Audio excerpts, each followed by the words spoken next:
Welcome to Unsung Heroes, a talk show dedicated to highlighting those who the mainstream media just doesn't seem to highlight enough. I'm Lisa Noonan, a Unsung College junior, and today we have a very, very special guest. Please welcome prop master David James III. Thank you so much for having me. Now it says here you're a prop master. What's that like? You know, after winning the Tony for the Phantom of the Opera, it was like all knowledge of me went away. You see, I've been playing the chandelier for, 31 years now? 8 shows a week. And you know what the audience still says when they come in every single show?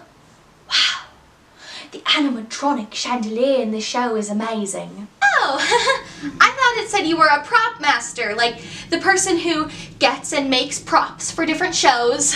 Yes, I'm the prop master. I'm a prop actor. Oh, wow. I've never heard of a prop actor. How does one get started in such a niche field? Well, I've always enjoyed being very still. You see, when I was in elementary school, I used to pose like a desk, sort of like this, and let all the little kids come and write on me. Wow!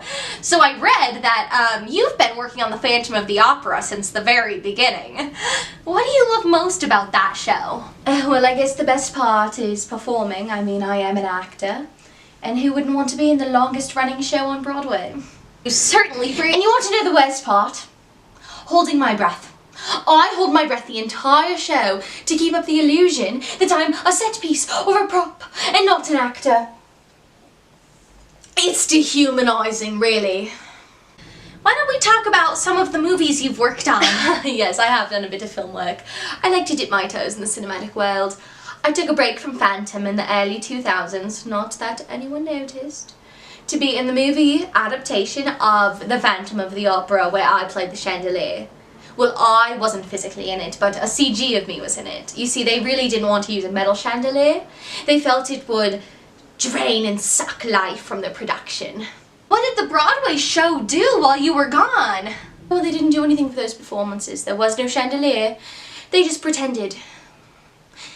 You know, I have a Tony Award, and I'm not even in the playbill. Have you noticed that? Have you seen the show? Well, yeah. Did you notice I was there? No, of course you didn't. But if they had written in the playbill, the role of the chandelier will be played by David James III, the same guy who's played it since its opening. Then you would have noticed, wouldn't you? I guess I'm just always going to be a prop. I mean, isn't that what you wanted to pursue? You know, I studied with Meisner himself. I went to Juilliard for my undergrad and Yale drama for my grad school, and what do I have?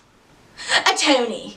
A stable career. I'll tell you what I don't have. I don't have the respect of my peers. I mean, look at any single Oscar winner from this year and tell me, could they hold their breath for 3 hours and 47 minutes? Well, it is truly impressive. I remember going to the theater with my grandmother and look at this and ask yourself, what is an actor? Because I have seen phantoms come and phantoms go, but nobody has been good enough to fill my role. I am a star. Now, if you turn up my mic, you won't hear a single breath for the next 3 hours and 47 minutes. Well, that's been our show. Tune in next week for our special guest, Robert Bostifer, also known as the guy who holds the Elmo puppeteer's water.